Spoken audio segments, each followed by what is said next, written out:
he really hated 80s bells. So we had to cancel those from any gig that we ever did.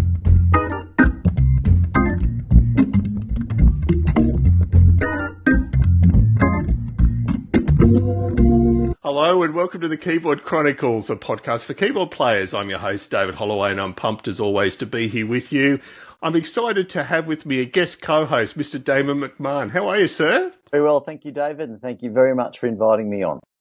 Now, Damon's here for a couple of reasons. For those that have watched or listened to a lot of our episodes, Damon's actually been a guest before, so and for a very good reason. And we'll link in the show notes to Damon's episode. Damon's done some amazing work across both playing as a musician and in the music industry. And it's actually Damon that suggested to me our guest today, Mr. John Maul, because Damon and John work together.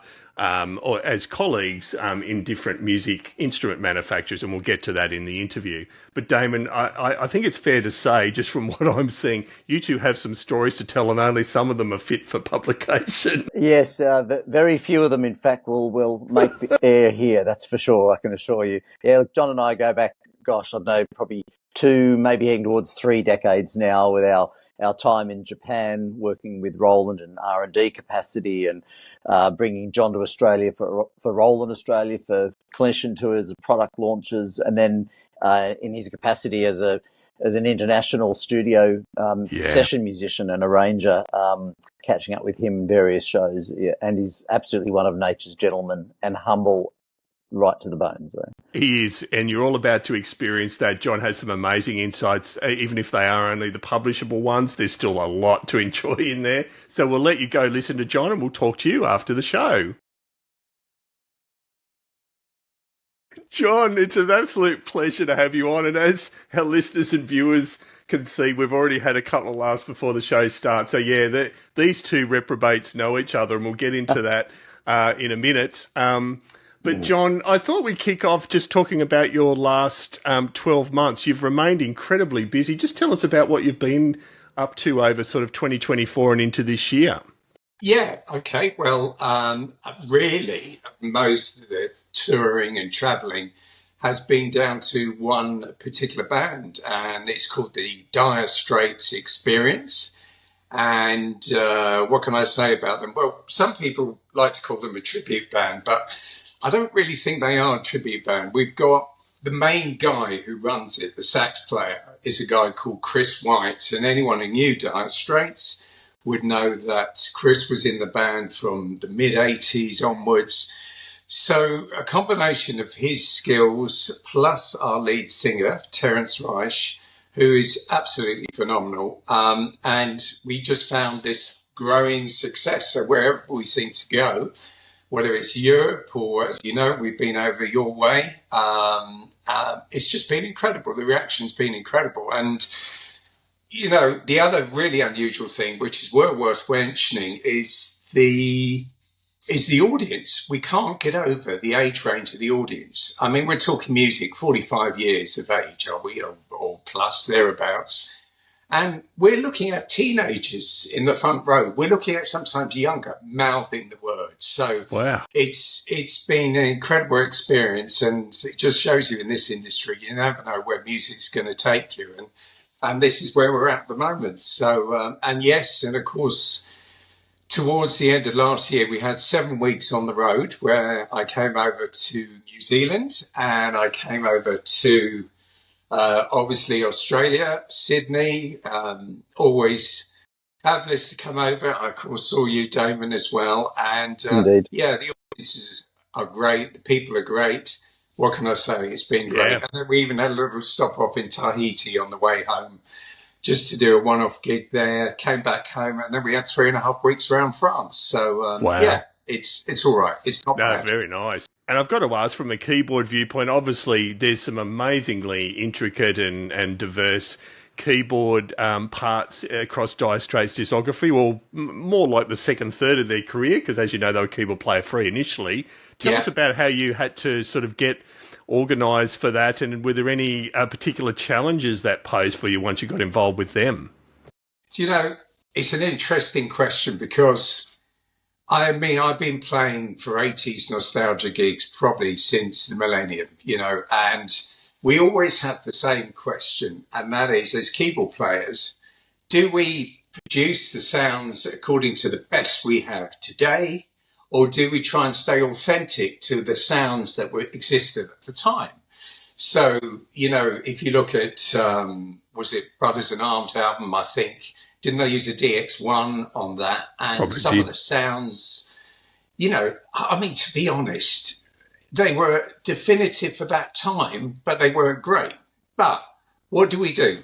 Do we go down that route? Do we use the original Metatron string sounds? Do we use this? Do we use that?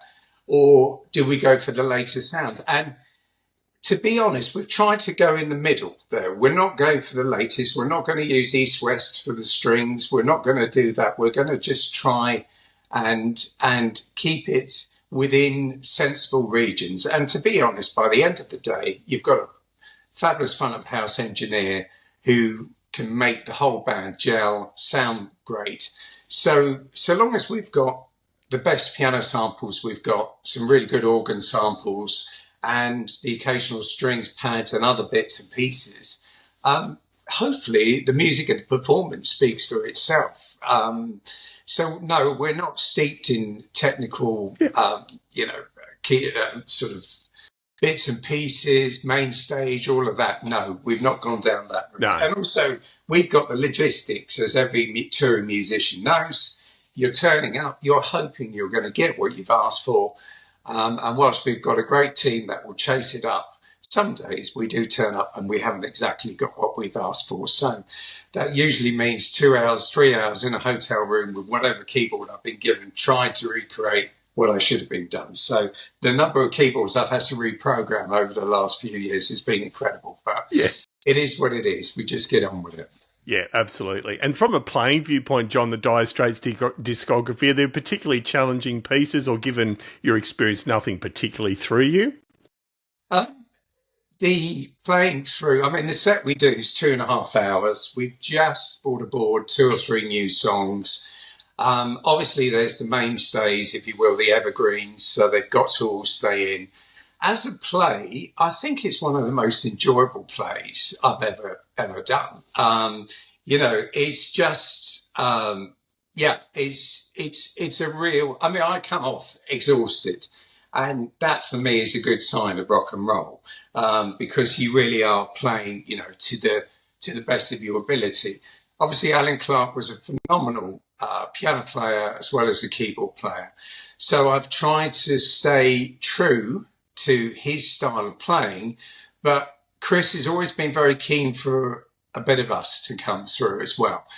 And that's what he's tried to nurture in us. And I'll be honest, when I first joined the band, I didn't really get it, because up until then, I'd been hired help, a session player, tell me what you want and I'll do it. But it was totally the opposite way around. He wanted us to almost express ourselves and sort of stay kind of true to what Alan would do. I try and keep some of his licks in and some of his bits and pieces in.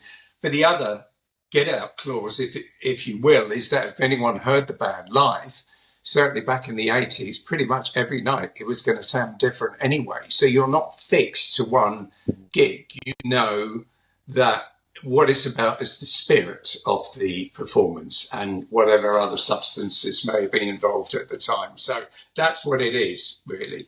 And if you can get that, that's it. It just brings the band alive. And it's very rare we walk off the stage thinking that was awful. In fact, I can't remember the last time we did it. It's always elevating in some shape or form. Yeah. And we make a few mistakes, but it doesn't matter, does it? Yeah. No, that's right. Rock and roll, though, right? Yeah, that's right. Roll. We love it.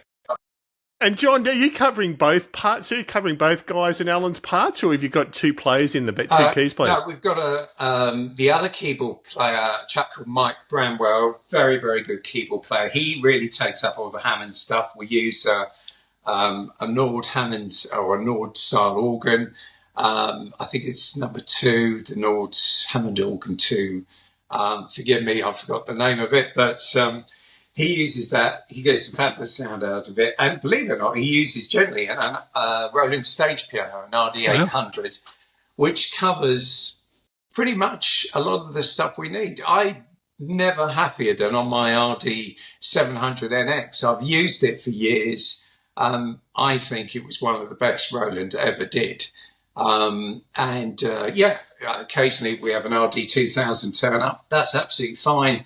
But there's just something very special about that stage piano. So if any of your viewers agree with me, please let me know, because some days I think I'm going mad, but it just sounds fantastic and plays great. So, yeah.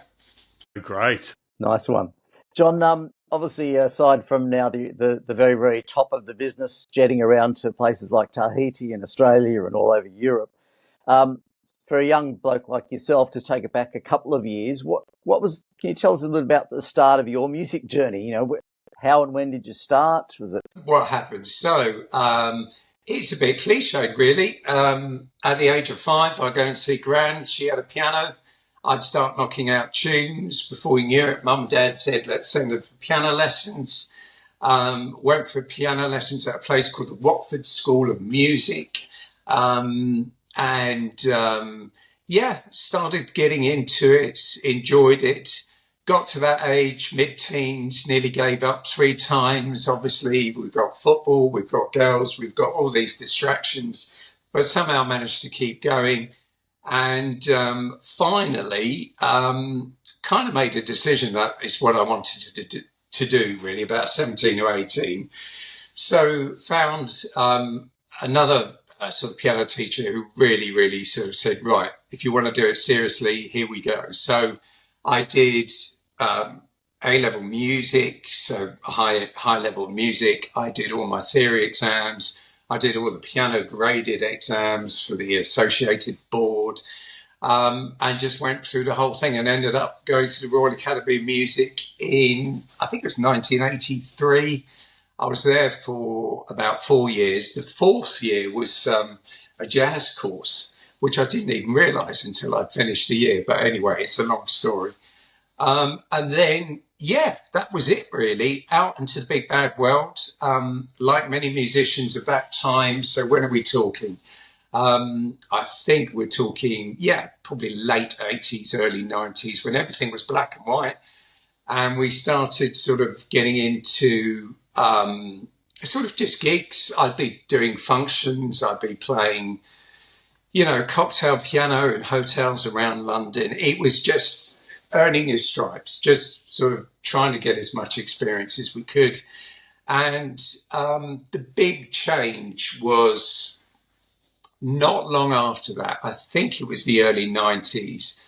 I was doing a bit of teaching, and a mate of mine who sells and had a music shop at that time said, you really got to go and see this guy. He really needs a piano lesson. He's an older guy. Could you give him a piano lesson and see what you could do? And I went. And this guy, to be honest, was struggling. He wasn't a great piano player, but he was keen. And he was a lovely chap. And his name was Fred Mead. And he was the financial director of Roland UK, or sales director of Roland UK. And at that time, had gone for interviews with Yamaha to prospectively be a clinician, a demonstrator. And I'd mentioned it to him and he said, you're not going there, you're coming to work for us at Roland. So before I knew it, I was aboard and that was it. And obviously that began, I think it was 27 years of traveling around the world, working for Japan, R&D, meeting fabulous friends all over the world, Damon included. And just getting an experience of what that industry is like, keyboard development, product development, content development, which I do nowadays a lot of for Yamaha. And also it gave you an insight as well into just what customers want and trying to cater for that. So, that was the general progression. It came to a point where I think nearly approaching 2000 when I really wanted to really do more gigs again. I was really missing the gigs. So I managed to get a 50-50 thing going. I'd do 50% work for Japan and then I'd go out and do my gigs. And before I knew it, thanks to various company restructurings and everything, eventually I was handed back out into the big bad world, but still with a close contact to Roland. Yeah. And that was it, really, just carried on gigging. So, John, I'm obviously really keen to hear about that amazing career in the music instrument industry across Roland and Yamaha before we get into the musicianship side. So, I'm probably to start off, just over those 27 years, what's changed? And I know there's been huge change. What's changed in the way you approach the role and just some of those key moments across that time? And Damon, I'd love you to jump in as well, because you've sort of had a career across a similar time frame. Wow. Where do we start, Damon? Leave out the incarceration parts. Yeah. What's changed? A lot's changed. It's a totally different industry. I stay in touch with some of the guys at Roland all around the world. And now I do a lot of work for Yamaha and that. And yes, you know, what's changed? Retail has changed, as we know, thanks to, you know, the likes of Amazon and the bigger music, like European music companies like Thomann and that. So much has changed. It's kind of sad. It is life. Life's moving forward. I'm not here really to talk about the industry or the business or how we improve it or how we don't improve it. All I can see is the way things are changing. Is it going to be for the better or for the worse? I don't know. Sadly, I fear the day of the music shop, the street corner music shop. I think those guys are going to find it harder and harder and harder. And it's a real shame because if I think back, I mentioned a friend of mine who owned a music shop. He was the one that introduced me to the boss of Roland. It was in a place in Watford. And I remember walking in one day, and it's only a small music shop, and he had this new keyboard from Roland just been put up. And he said, go on, have a go at that. And it was something called a D50. And I sat down and I played it. And as you can imagine, you know, I nearly cried with the sound. It was just phenomenal Special. for that time. Yeah. And he was such a good friend. He said, I'll keep in mind, I was pretty much a student, really. And he said, you probably want one. I said, oh, yeah, sure. He said, let me go and get you one. You pay me later. And Wow. He literally trusted me over the space of 2 years to pay him back. But I fear that era is gone, you know, and the era of just being able to drop into a music shop and chat and talk about the good old days and, oh, by the way, how can I do this with my keyboard? All of that stuff. It's all changing. So, I mean, that's it in a nutshell. What about you, Damon? What would you say? Yeah, look, I think it's just a different commercial era that we're in now, and I think that's brought a lot of pressures that perhaps in the good old days, so to speak, given the three young fellas that we're all the pressures were different then. Not saying there weren't pressures, but I think that's changed things.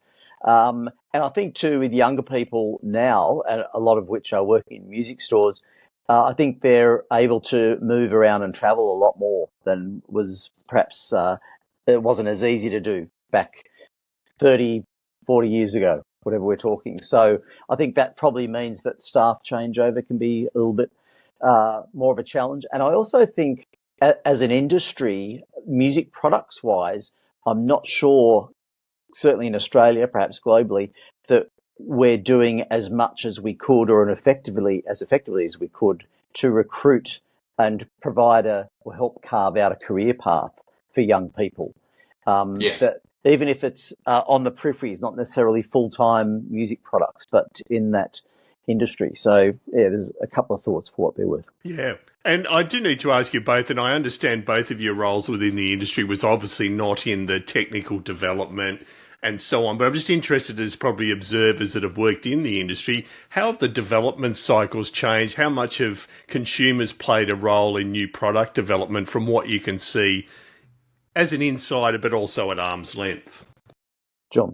Yeah, well, I mean, obviously a manufacturer would be foolish not to listen to the comments of, you know, customers. And They do. From my experience, certainly with Roland, I know for Yamaha, they listen and they listen very intently. The sad thing is, or the difficulty is, for a manufacturer to explain the inherent issues and difficulties that we can have trying to implement some of these requests.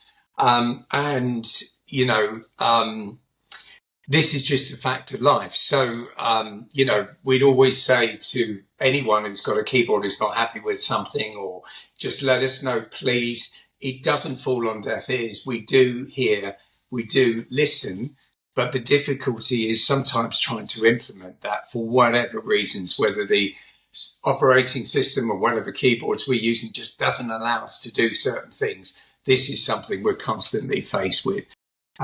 And, you know, often it's just a question of us trying to find the solutions that we can for customers, maybe in other ways that they hadn't expected, but they will see in 2 years' time or in a year's time.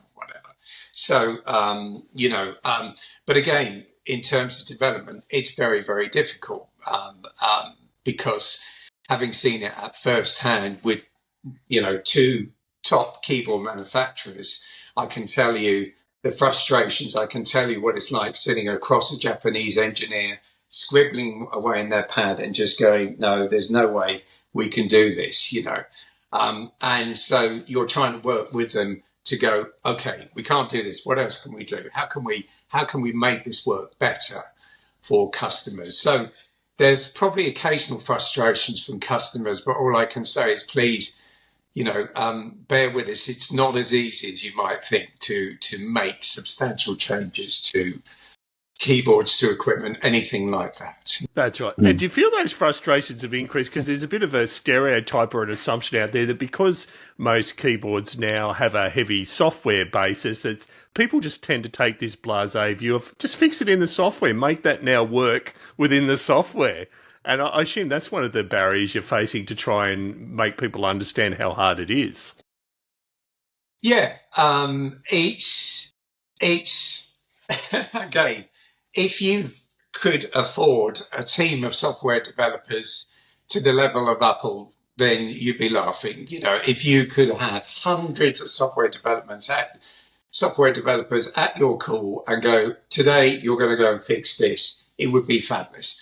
Life doesn't work that way. You know, even in a software house of 100 developers, you know, those developers are already working quite keenly at various projects in terms of keyboards. They could be working at various aspects of the keyboard. That's all eventually got to come together. It's all deadlines. It's all got to work in sync. So for us to suddenly say, by the way, can you guys just take a rest from that for a week and do something else? The whole thing can get thrown. Now, that's my understanding of it.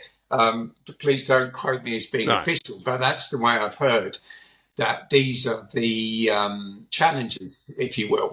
Yeah, and I do love Yamaha, and I'm sure the other manufacturers may do this. Yamaha have I've forgotten the name of it, but their ideas generated, basically the forum where users can put in user requests for future improvements. Yes. I love that, and you can receive weekly emails, and yeah, I think that's one of the upsides of the current development cycle.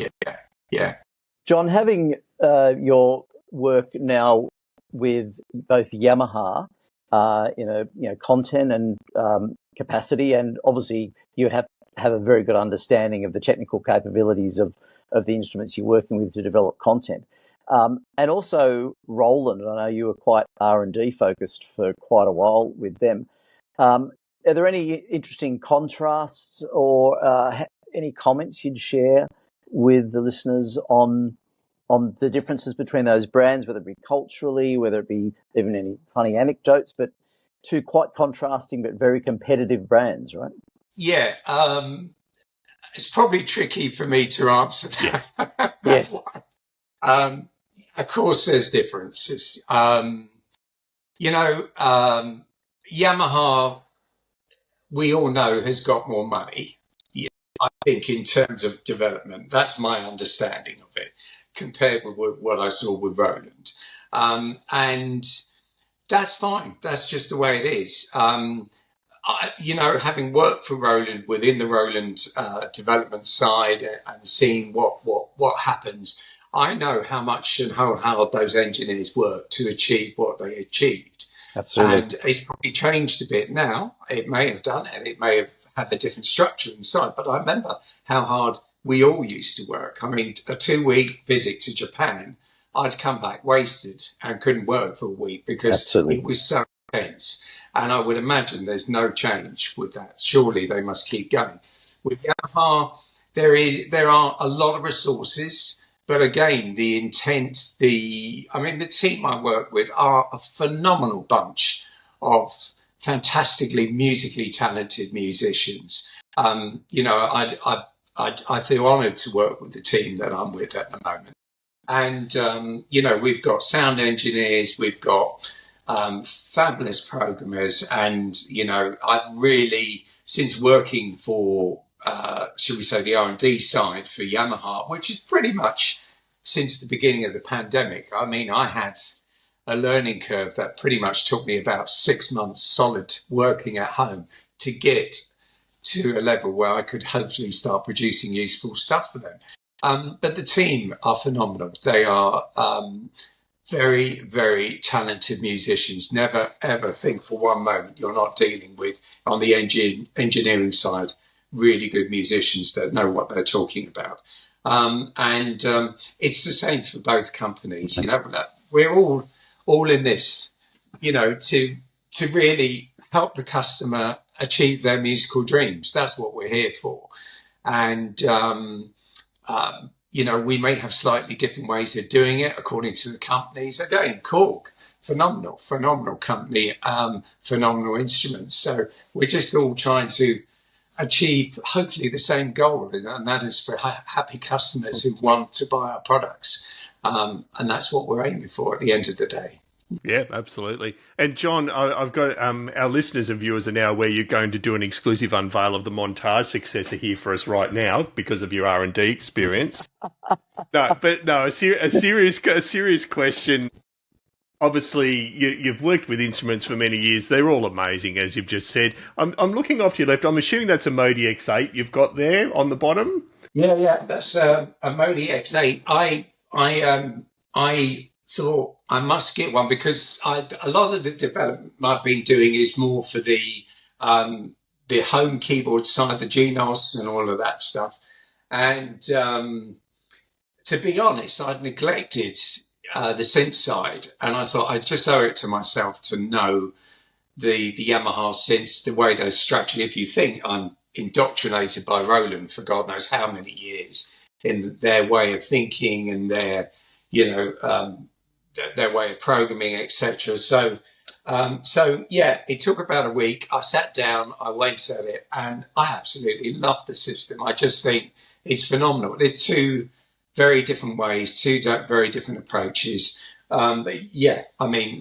It speaks for itself, obviously, but it's phenomenal. Yeah. And I do want to ask about things like the GNOS because I've always been fascinated, and I'm only a weekend warrior. I've always been fascinated about the divide between keyboards like that and ones like the Modi X, and the same across Roland, Korg and all the other manufacturers.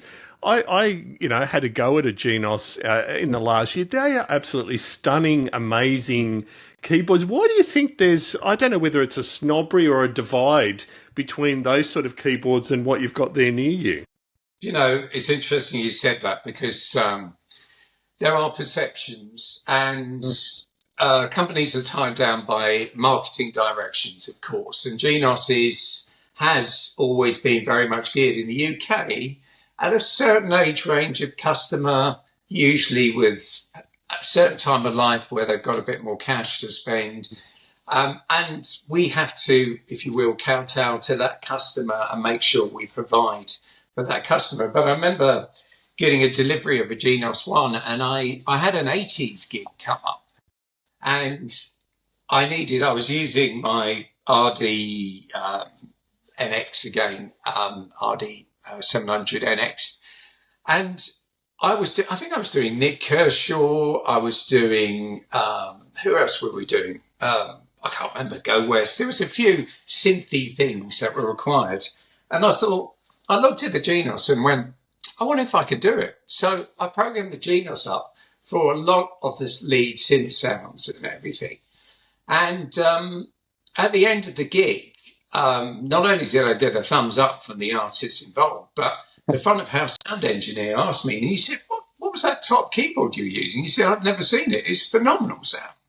I said, well, it was a Genos. And he said, why haven't I heard of it? And I went, well, obviously explained. So, yeah, it is a stigma. There is a stigma attached. But, you know, if you realise the potential of think of yourself as a songwriter, and maybe you're not the best of programmers in the world, and you've got an idea for a song. You just want to quickly get it down, get some chords down, get a feel going.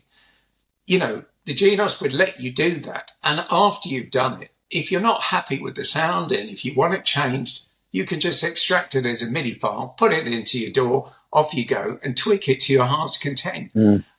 And yeah, so it's kind of a mystery to me, because if people realise what it can do, then you kind of go, you know, do you realise what you're actually missing out on here? And some of the, you know, the articulation samples that we've got in there, the saxophone samples, etc., with all the breath attacks and the breath drop-offs, and they're pretty good. They're about one of the best I've heard. And as we know, we're keyboard players. If anyone asks you to play a sax solo on a keyboard player, you know, we lose the will to live, don't we? Because you just don't want to do it. I've got to a stage now where when we do Paul Young and we do Common People, I don't know if you remember it, there's a trombone solo on it.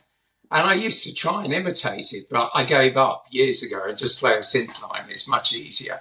So, but with that, you could almost sort of start to get back to it again. And it's playable. It's not just programmable. No. It's playable. So, yeah, it's interesting you say that, because sometimes tricks are missed. Yeah, no, great point. John, you've gone through your musical history, you know, how you had your lessons and developed, went to the Royal Academy of Music, started your gigs and things like that.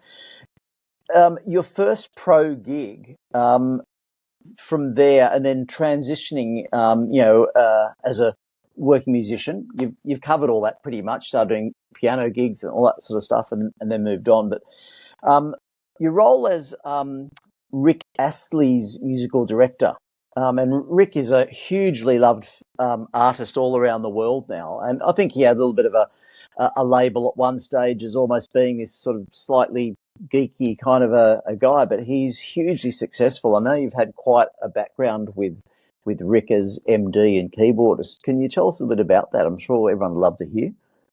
Yeah, I think it was probably all told about 10 years. I pretty much MD'd for him for about 5 of those years, but our very first ever gig was in Japan. I can't, forgotten the date, but yeah, it was kind of weird because we went out to Japan to do a one-off kind of tour with him. And we were really all hand-picked musicians for the job. He'd known us because a lot of us were involved in these nostalgia 80s gigs. We call them Here and Now tours. And that was pretty much our first sort of foray, if you will, with Rick. And that was kind of for him coming back into the public again. I think almost to the point where he was kind of trying to find himself a bit, you know, and go, okay, well, what am I now? Where do I stand now in the grand scheme of things? Yeah, it was really good. I mean, what can I say about the man? He's hugely talented. He's got a voice that's just phenomenal. It's just where the power comes from, I don't know. But there's legendary stories about this. And people just not realising fitting the face with the voice. Yes, I've worked with him over the years.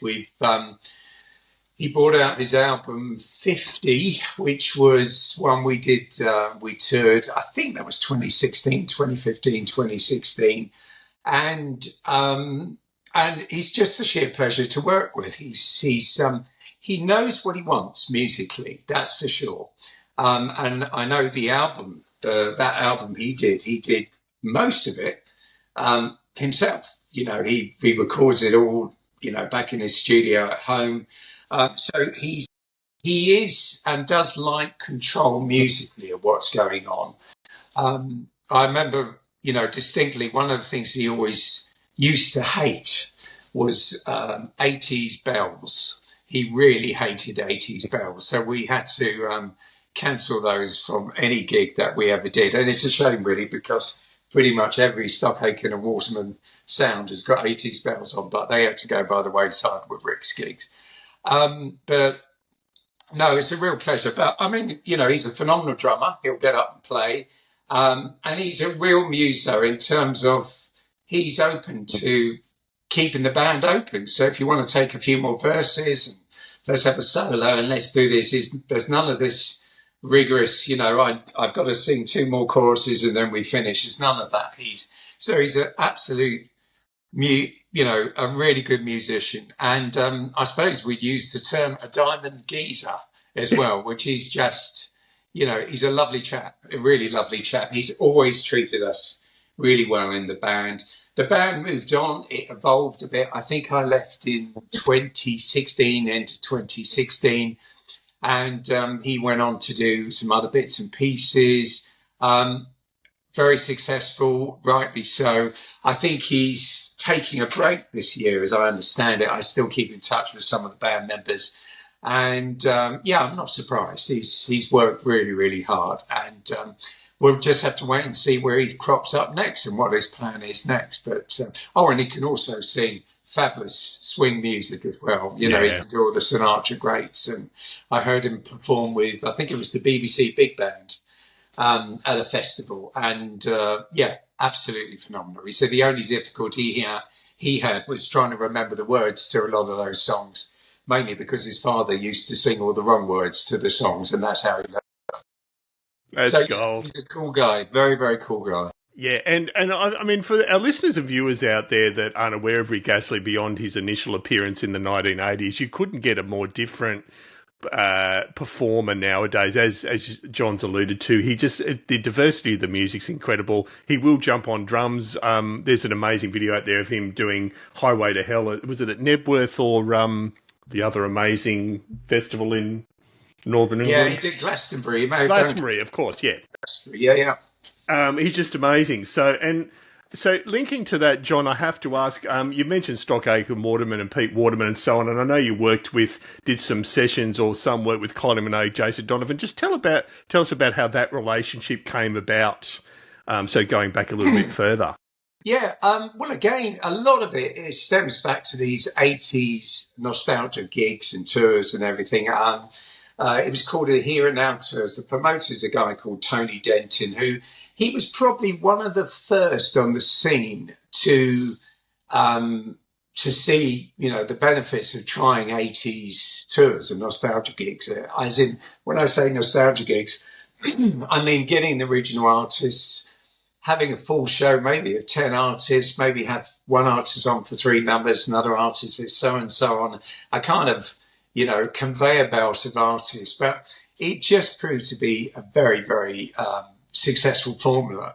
And we've had other promoters come along, recreate that as well. But through that, I got to meet a lot of the 80s musicians, artists, including Jason Donovan. Again, he's a real character. He's fun to work with, always to rehearse. Yeah, I mean, what can I say? He's a pro. He gets up and does a really, really good gig. The Kylie Minogue was a one-off, admittedly, and there was a sudden thought wouldn't it be great if we could get Jason and Kylie together to do their, what was it, Especially for You, wasn't it? Yeah. That was it. Wouldn't it be lovely? And I remember getting agreement from Kylie's team, and they turned up for a rehearsal, and I think we were going to do it at Hyde Park. And I remember she came a few days early. We did the sound check. We did a rehearsal, I should say. She came through, they sang it through. I have to say, respect to Kylie, totally on the nail, came in, professional, did it. Did a fantastic job, left again, said thank you very much. And we planned to see her 3 days later in Hyde Park in the centre of London. And then we had this rainfall or rainstorms like you've never had over 3 days running up to the gig, and the whole thing was waterlogged. Whole thing had to be cancelled. So basically that big sort of that reuniting of these two stars had to wait until the following Christmas. And I think we did it at Wembley. I remember she was invited to come. Do you want to just run it again? She said, no need, I've got it, you know. And it was a phenomenal moment. Somewhere on YouTube, if you scour it through, you'll find it. And yeah, it's absolute pleasure. So I've not done a lot with Carly. I've done a lot with Jason. I've done all kinds of bits with Jason. And yeah, again, they're all pros. You know, it's amazing what you Australians come up with, isn't it? Absolutely. And there are two others, and I'm assuming it's the same story, John, via the Here and Now. And the Here and Now also, they used to put out CDs, didn't they? There'd be Here and Now 17. They did a few. Yeah, I think we did also some DVDs. And you also covered 80s and also 70s. We used to have a brand called Best Disco in Town, of which I'll tell you about a disastrous story involving that later on. But please do. But we used to do that one as well. And, you know, 70s music, well, it's just awesome to play. It's so much groove and everything. But yeah, so sorry, I interrupted. No, that's okay. No, I assume it's those festivals that your brief or extensive involvement, whichever one it was, with Nick Kershaw and Howard Jones. They're two major artists that have inspired me, that's for sure. Yeah, they're all great. They're all great. Who do we say? So Howard Jones, the pleasure with working with Howard is... he's just written, as we know, awesome songs. And what I always liked about working with Howard is he'd come into the house band rehearsal and he'd go, just play me what you're intending to play of my song. And so obviously, you know, we're doing our best to recreate, but you're listening to an original recording, you're listening to the various live versions you've heard on YouTube, you're trying to amalgamate it all. And Howard was really like flexible to what the band did. And you go, whatever you did there, I really like that. Can you keep that in? It might not have been in the original, but something happened. And that's where I have immense respect for him as a musician, composer, who is still open to let his music breathe and develop according to whoever's playing it. So definitely fabulous guy to work with. And Nick is an absolute dream as well. Now, obviously, as a keyboard player with Nick's stuff, you're so wary and on edge that there's all this sophisticated stuff going on with keys. You know, wouldn't it be good? I mean, I had to do the last gig I did. It was, when was it? It was a few months ago with him, and it was. He does have a few tracks, but only kind of percussive stuff. But he only wants one keyboard player. So guess what? It was me. And as you can imagine, there's an awful lot to cover, you know, on a lot of his songs. So, I mean, the poor old Mod X is getting split left, right and centre. And I'm trying to remember, right, bells are up here and pads down here. You know, I need to wear a brown paper bag. And is it a full moon? And will we achieve and be able to achieve it? But yeah, the long and short of it is these are all phenomenal musicians. I suppose, you know, I don't want to cast aspersions at today's pop stars or anything. And, you know, perhaps I don't really work with it. But certainly for that time, you were dealing with musicians. You were dealing with people who went into the studio. In the 80s, there was a lot of experimentation. Sometimes some of the guitarists didn't know for sure what they were doing. And I work with certain guitarists who go, I sort of play that. And you go, right, I know what it is. And they can't describe it to you musically. They didn't have that training, but it doesn't matter. It just sounded fabulous. And that was it. So, yeah, I think there's a lot to be had. There's one or two prima donnas still in there, but, you know, we don't talk about those. With all those collaborations you've had, John, I'm guessing one of your answers I'm going to ask you to describe is probably flexibility. But how would you say your amazing range of collaborations with such a contrasting, group of artists, how have they, influenced you, do you think? Flexibility, I think, would be one for sure. You've had to be.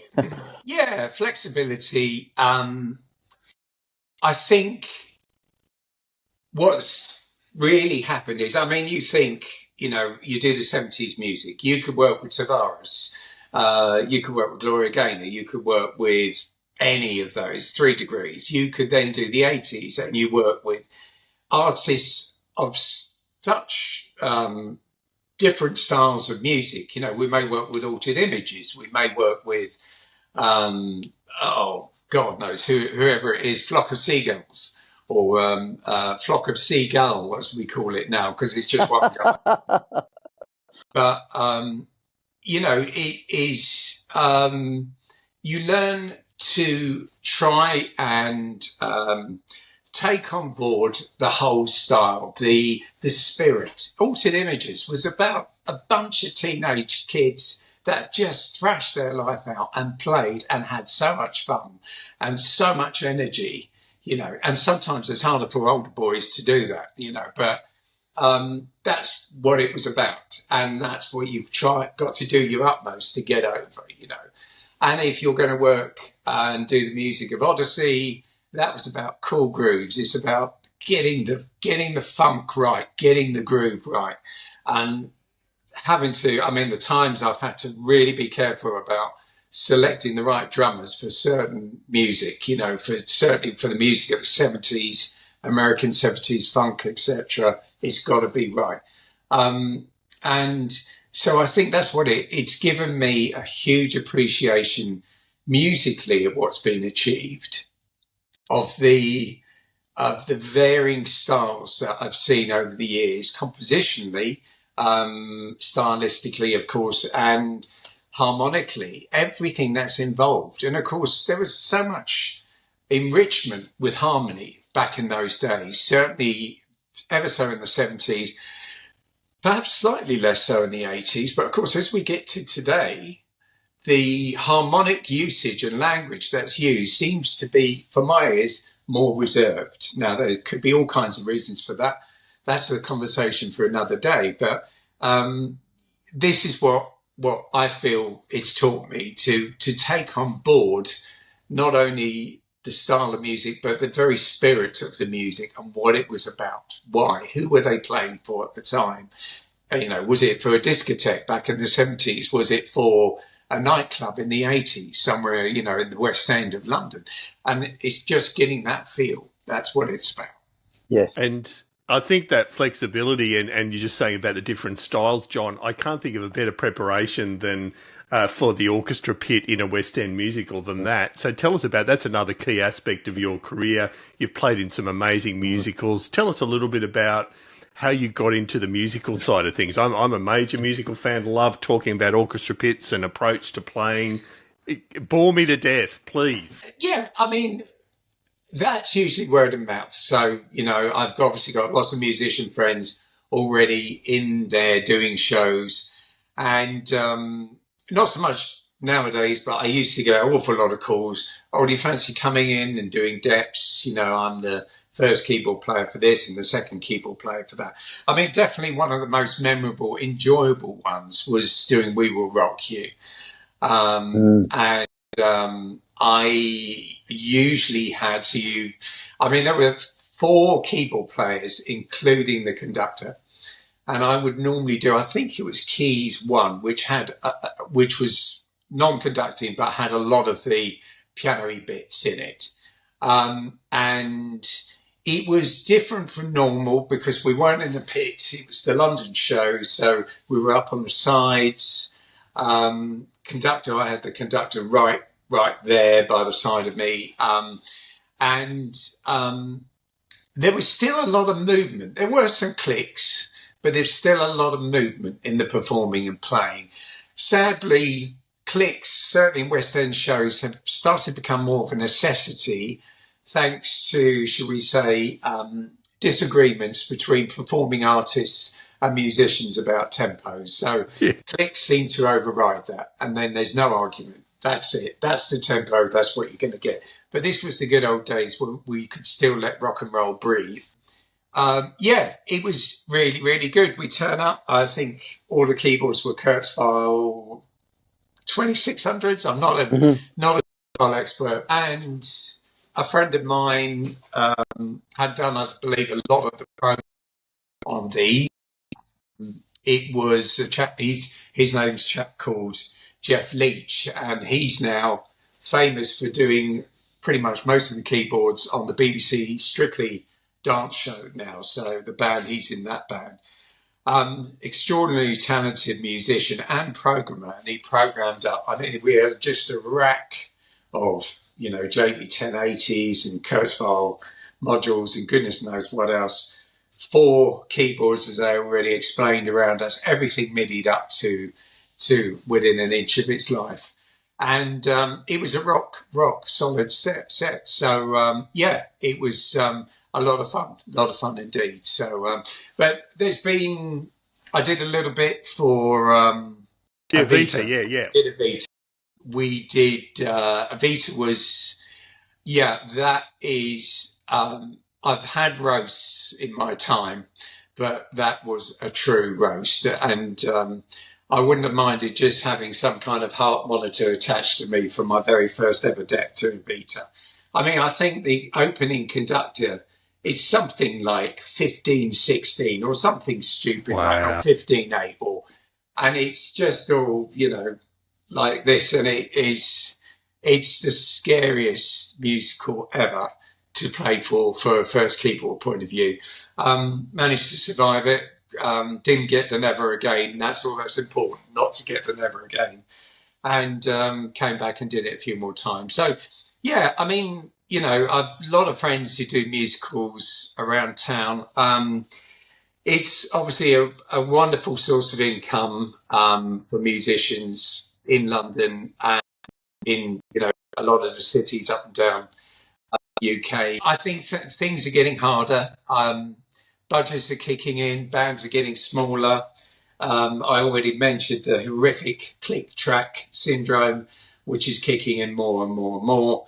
And it's, I'll be interested to see where we are in 10 or 20 years' time. Musicians Union in the UK do their very best, I think, to try and protect musicians in these circumstances. But, budgets are budgets, and that's it. And who's going to go first? But, if we can cut 1 or 2 musicians down in the black pit that you never see but only hear, who's going to go first? So it's a sad reality, but that's what I'm seeing anyway. Yes, John, you mentioned something about the best disco in town. Could that be an answer to the question, Cherish? It was fun because I only remembered it last night because I'm really lucky. I've had very, very, very few train wrecks. So, I'm so grateful. Thank you, whatever it is. And I've kind of got this belief in a kind of, not a St. Peter, but a St. Peter of musicians that make sure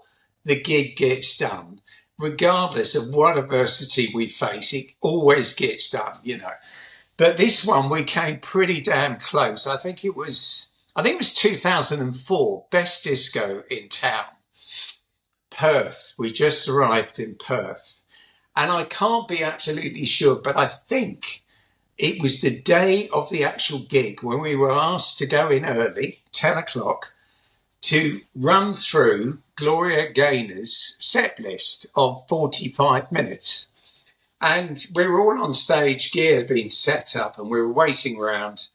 And our MD, was looking anxiously, and Gloria sort of came up the stage and said, hello to our MD. I'm not going to mention any names because I'm not going to get into trouble.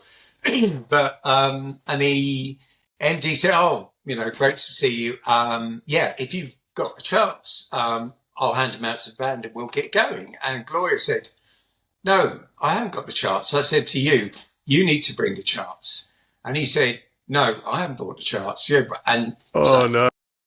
So, if you can imagine that evening, 7:30 show, plus other artists, we've got a 45-minute set with Gloria, and we haven't got a single dot in town. So now, yes, we can all play I Will Survive, but that ain't going to keep us going for more than 10 minutes, you know. So yeah.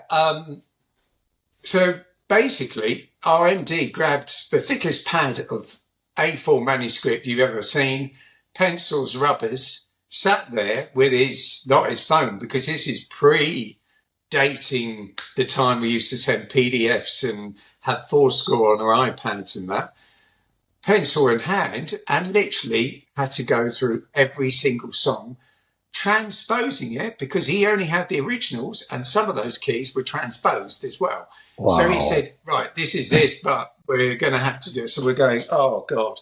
And, of course, he's happy writing down the chords, but we're still going, what about that brass line? What about that string line? What about this? And so yeah, it was a near disaster. I'm pleased to say we made it just about by the skin of our teeth. But, yeah, I mean, it's funny, you know, the way things happen. I mean, there was just one other one, which this is going back. When I first started, you'd get a phone call from a promoter and he'd say, can you get into town, into London? It's this hotel. There's a band there. You just need to, it's a wedding. Can you just go and do some busking numbers, play a dinner set? And it was the norm. This is the late 80s, early 90s. And I'd turn up at this one very swanky London hotel, the ballroom, set up, other musicians around me setting up. And we started with the dinner set and we started playing. And I was getting some funny looks from the other musicians, but I played, you know, we all had our own gear and stuff. And they were calling out, you know, a girl from Ipanema or whatever it was. And I finished the first dinner set and he said to me, I think he was kind of the band leader. The guy said to me, he said, look, it was really good. I'm really enjoying it. He said, but who are you? And I said, I'm John Maul. I've been booked to play. And he said, I've just rung our promoter. He's not booked a keyboard player for this gig. And I said, you're kidding me, aren't you? And it transpires this hotel has 2 ballrooms. I was playing with the band. So I had to get the gear upstairs to the other ballroom really, really quickly. And, of course, the question is, who do you invoice? That's the question. Both. That is gold, John. That's one I've never heard before.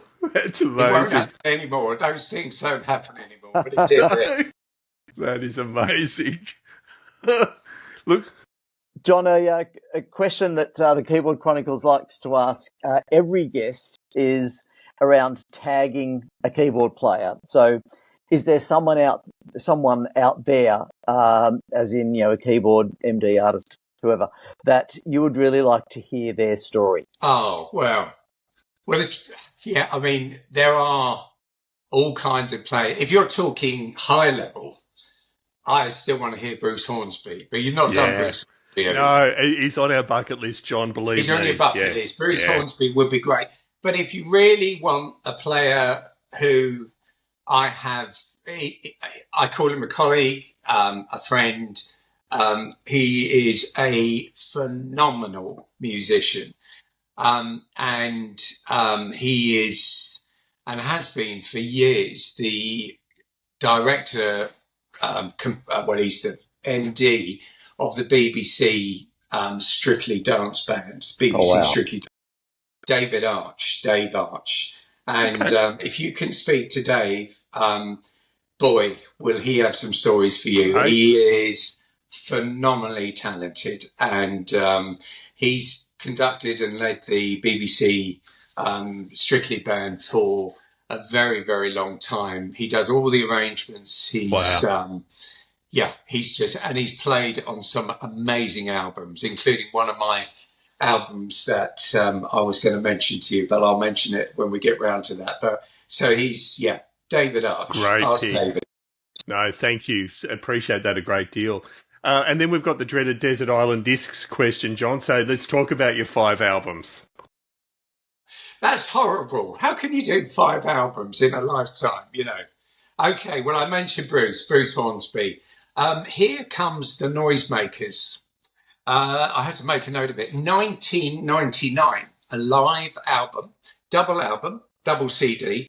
I just think, I mean, Bruce Hornsby is for me the god. He's got country, he's got rock in his fingers, he's got jazz. He's got it all, and it's beautifully blended. Yeah, and I still do it to this day. I've got friends who I play. So he does do just the way it is, but he preludes it with a jazz standard, "Best You Is My Woman." And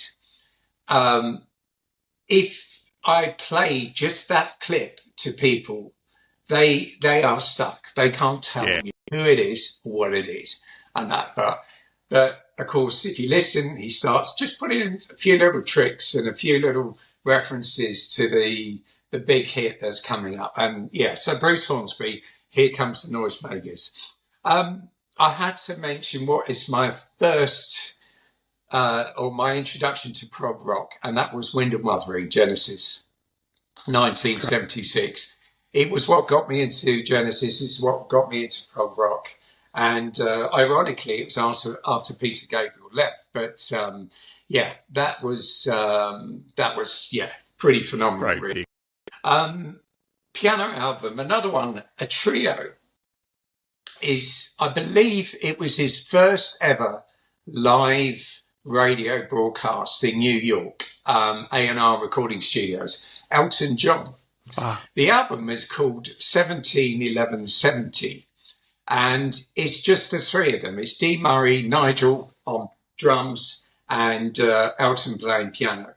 And it is, I mean, it is just sublime. It's just a trio, and they fill the evening out. They've got the audience absolutely going ballistic, and it's proper, you know, what I call rock and roll piano.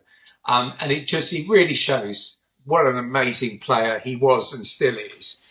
So yeah, that definitely goes there. Bit of a thoughtful one.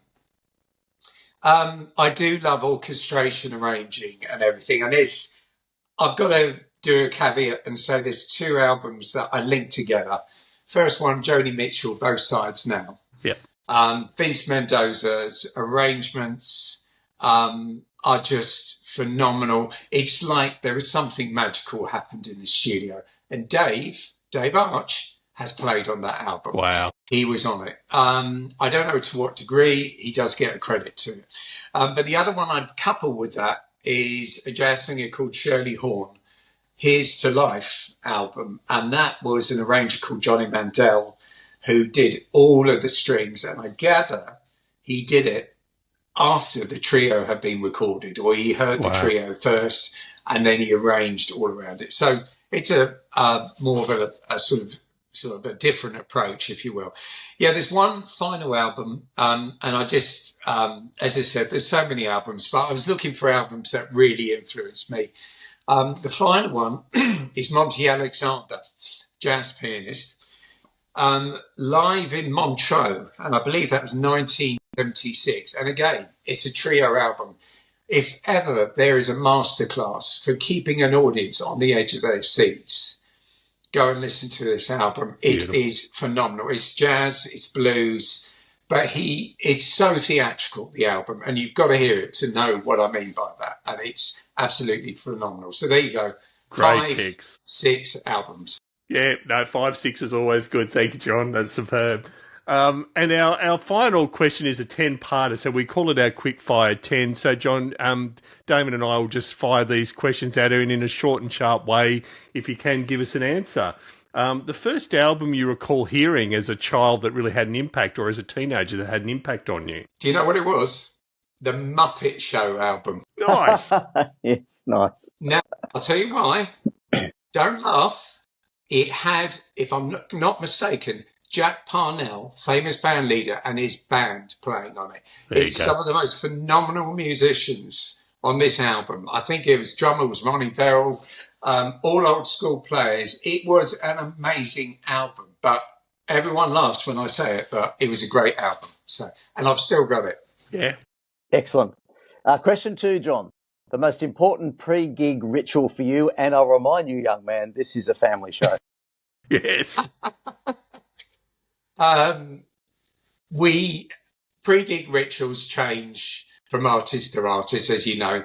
I don't think Rick would mind me saying, Rick Astley, that we used to have a little shot of Jägermeister to get us going. To be honest, when I'm working with a house band, pre-gig rituals are all about, should we just talk through everything and make sure we're all singing the same hymn sheet? So I'm really sorry to be boring, but that's about as pre-gig ritual as it gets when we're doing gigs and we've got so much to cover. Yeah, no, absolutely. John, if you hadn't been a musician, what do you think your career choice would have been? There was one other thing I went to interviews for, and that was to be a pilot for the Royal Navy. So had I done it and achieved it, it would have been a very different life. And I also may have also met some very interesting members of the royal family. So, but we'll leave it there. Yeah. Right. Excellent. Moving right along. Hit the transpose button or adjust on the fly. Oh, if you're reading, sometimes it's easier to use the transpose button. If you're playing by ear, it's just easier to play in a different key for me. So, but can we keep F sharp major to a limit, please? Yes, please. Absolutely. Favourite gig you've ever done, if that's at all possible, John? Favourite gig ever done? Oh, so hard. It really is hard. There's so many gigs, so many wonderful places. We did do Hyde Park with Rick. It was 40,000 in the audience. Wow. And I think it was quite a special day. Yeah, it was quite a special day indeed. But, you know, I've been all around the world. Singapore, we did some fabulous gigs. Japan, always fabulous to come back to Australia and New Zealand. So it's a real tricky one. Nothing leaps out to mind. It's just they're all great. Yeah. Right, you've almost touched on it. Favourite city you've played? Right. I've got to answer this one very carefully. It doesn't have to be Australia. What statute of limitations in various countries, John? Do you know, it's really weird. I don't think I can equate it to a city. No? Look, we play France. We do some of the most fabulous tours in France, and the audiences are all amazing. We can go to Germany. The audiences are great, but in a different way. We can go to various countries, you to get different audiences. If you're talking about my favourite city to visit, well, I've always said in life, of all the travelling I've done, the two places I could potentially settle, first one was Vancouver, because I've always loved Vancouver. And the second one is Melbourne. Yes. Yeah, there you go. So, yeah. Yeah, you're a charmer. John, name a song that you used to love, but you've now played it to death. Hey! Oh, dear. It's so difficult, isn't it? When I used to do functioneering, I remember we always used to open with, it'd be a wedding, we'd always open with, I just called to say I love you. And I remember one day thinking, I'm going to have to hang myself if I play this song one more time. There's no disrespect to Stevie. It is an amazing song, but it was just one too many times for me. So I think that's fairly highly rated. Yes. Yeah, I mean, you know what it's like. If you've done functioneering, you just have certain songs and yeah, you're just looking for like a beam you can hang your noose on and just go and go and disappear quietly. Favourite music documentary or movie? Oh, again, it's a family show. Again, it's a family show. Well, it actually is. We even allow swearing, so go as inappropriate as you like, John. That's all right, fine. so therefore you need to be honest. It's easy. It's so easy. Without a doubt, the Spinal Tap. Yeah. boy, are we looking forward to the next one. When is it coming out? Is it September? Spinal Yeah, it's Tap this year 2? sometime. Yeah. Spinal Tap 2. If anyone non-musical asked me to explain life on the road, I say, look at Spinal Tap, and every aspect of that show or film keeps reoccurring in my life, even recently. And I'm not going to go into details. I'll just say the word Janine and how we've had a similar experience in life. And it just, it never stops. It keeps going and going and going. And although I do know how to handle a square lump of cheese in a brown roll, so there's no problem there. Love it. John, name one thing you'd like to see invented as a keyboard player that would make your life easier. Wow. Well, the usual thing is, can I have a non-weighted piano, isn't it? That's the one we always used to get up. And it used to make you think and go, how the hell can we do that? I think if the technology or mechanical technology could ever exist to recreate the feel of a piano, but as we know, or as I know, with aging years, carrying heavy 88-note piano keyboards gets harder and harder. But I'm just not happy playing on any. If I've got to play a piano, I don't want to play on a synth keyboard. I've got to play on a piano. That's why for programming, I've got a weighted action by the side of me as well as a synth action side of me. So I guess in real terms, if they could ever truly master that, how can you produce a weighted action keyboard but without the weight? Sounds stupid, but that would be my biggest dream. Absolutely. Excellent. And last but not least, your favourite or a favourite non-musical activity or hobby? Non-musical activity or hobby? Wow. I don't have time for non-musical activity. No, I live a very boring life. We're pretty much more out in the countryside. So do you know what? Nothing makes me happier than dog walking, getting out, occasional cycle rides, meeting up with mates for a pint down the pub. I am so dull and boring, you can't believe it. But do you know, that's the thing. You tour, you go away, and as you can imagine, and I'm sure you know, you live a kind of different life for a few weeks. In running up to Christmas last year, 7 weeks, and you are just so hungry for normality again, just to get back to normality. So yeah, that's it really. Sorry, there's nothing more exciting than that. No, that's good. I think you're right. There's nothing wrong with being boring. I was worried you were going to say dogging rather than dog walking, and I'm glad you didn't. So that was well, good. We've got dogging site just down the corner, actually. So if I do get bored, there's always that opportunity, I suppose. And for our non-UK listeners, you'll need to Google that, or maybe don't. And so... And not dog walking, it's dogging, but that's right. John, I can't thank you enough for your time. It's been absolutely amazing speaking with you. And I know we've mentioned in the introduction that you and Damon go back a long way. And you've made an amazing impact both musically and across the industry. And we really appreciate your time. It's been really, really enjoyable. Thank you, David. Damon, it's lovely to see you again as well since our beer on the beach. And, maybe we can do this again sometime. Yes, please. Absolutely. And there we have it. Damon, you mentioned in the introduction that John is one of nature's gentlemen, and he certainly proved it during that interview. Yeah, absolutely. He is. He's very, very humble. He almost shrugs off the level that he has worked at in various parts of the industry, from working with the very top keyboard brands in the world at an R&D level to his session work, touring and recording with some major artists and all over the world. He's just so humble and so fascinating, that almost hybrid music career that he has stitched together and succeeded through. Exactly. And I'm happy to pull back the curtain a little bit for our viewers and listeners. John did mention after we stopped recording that they are discontinuing the whole montage series and just merging it into the Genos line. So you heard it here first. Now, that obviously, it's really important I now say this, that is a joke. Yeah, I'm not saying another word to my lawyer's That is presence.